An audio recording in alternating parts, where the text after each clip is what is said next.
Bismillah, Assalamualaikum warahmatullahi wabarakatuh. Alhamdulillahirabbil alamin, hamdan katsiran thayyiban mubarakan fihi kama yuhibbu rabbuna wa yardah. Asyhadu an la ilaha illallah wa asyhadu anna Muhammadan abduhu wa rasuluhu la nabiyya wa la rasula ba'dah amma ba'du. Baraya kabar priangan yang dirahmati Allah Subhanahu wa taala dan juga kaum muslimin yang dirahmati Allah Subhanahu wa taala. Alhamdulillah pada hari ini kita sudah memasuki di 10 hari kedua di bulan Ramadan 1445 Hijriah.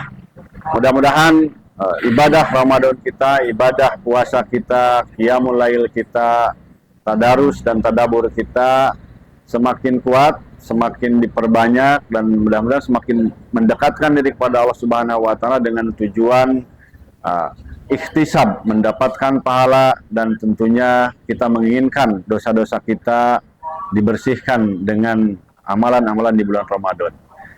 Saudara-saudaraku muslimin muslimat rahimakumullah, dan tentu juga yang harus kita ketahui bahwa Ramadan ini adalah syahrul Quran, bulannya Al-Quran. Allah Subhanahu wa taala menyampaikan syahrul Ramadan alladzi unzila fihil Quran hudal linnasi wa bayyinatin minal huda. Bulan Ramadan ini bulan di mana Al-Quran diturunkan. Dan Al-Quran ini merupakan kitab petunjuk dan menjelaskan daripada petunjuk-petunjuk. Artinya petunjuk untuk kehidupan kaum muslimin. Istilahnya way of life-nya kaum muslimin ini adalah dalam Al-Quran. Sehingga tentunya memperhatikan Al-Quran terkhusus di bulan Ramadan ini sangat penting. Yang kedua, ayat di dalam Al-Quran, Inna anzalnahu fi lailatul qadr. Sungguhnya kami menurunkan Az-Zikr, yaitu Al-Quran, di malam Lailatul Qadr. Ini menunjukkan bahwa di bulan Ramadan ini Al-Quran diturunkan. Kemudian para ulama mencatat bahwa di bulan Ramadan ini sangat erat kaitannya dengan Al-Quran. Yang pertama, Al-Quran diturunkan semua dari Lauhul Mahfud ke Baitul Izzah. Yang kedua, di bulan Ramadan pun Al-Quran diturunkan kepada Rasulullah SAW, kepada Nabi Muhammad. Dan yang ketiga, di bulan Ramadan ini bulan Tadarus, di mana malaikat Jibril bersama Rasulullah SAW di setiap malam di bulan Ramadan, mereka membacakan, memperdengarkan, bahkan mengkaji, mentadaburi Al-Quran sepanjang malam bulan Ramadan. Ini mana daripada Al-Quran, Ramadan bulan Al-Quran. Kemudian juga para ulama kita, para ulama salafus sholih, banyak diantaranya Imam Malik, Imam Syafi'i, bahwa di bulan Ramadan mereka bahkan ada yang mengkhususkan, memfokuskan untuk membaca Al-Quran.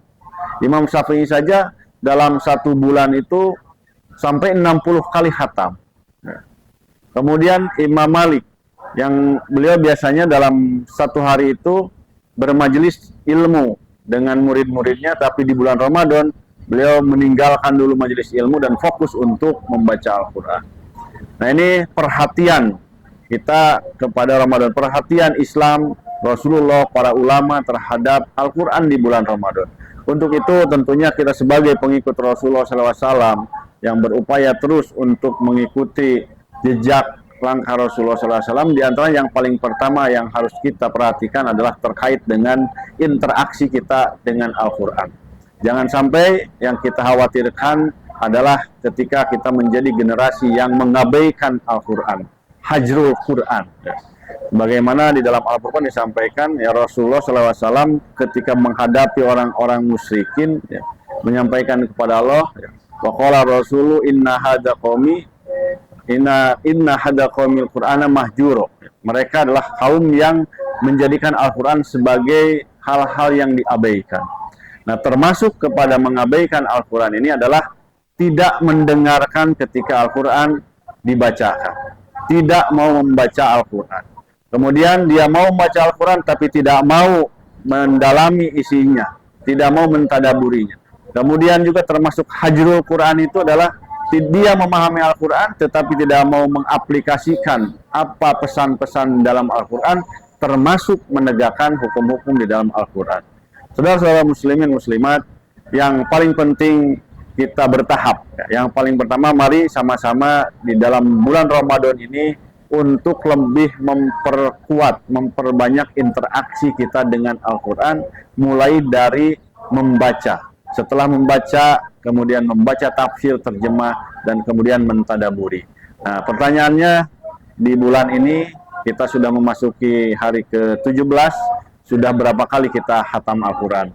Untuk itu, mari kita berlomba-lomba untuk terus berinteraksi dengan Al-Quran, memperbanyak khatam Al-Quran, dan selanjutnya mudah-mudahan di bulan-bulan selanjutnya kita menjadi orang-orang yang memperdalam Al-Quran, menjadikan Al-Quran sebagai obat, dan menjadikan Al-Quran sebagai petunjuk dan way of life kita.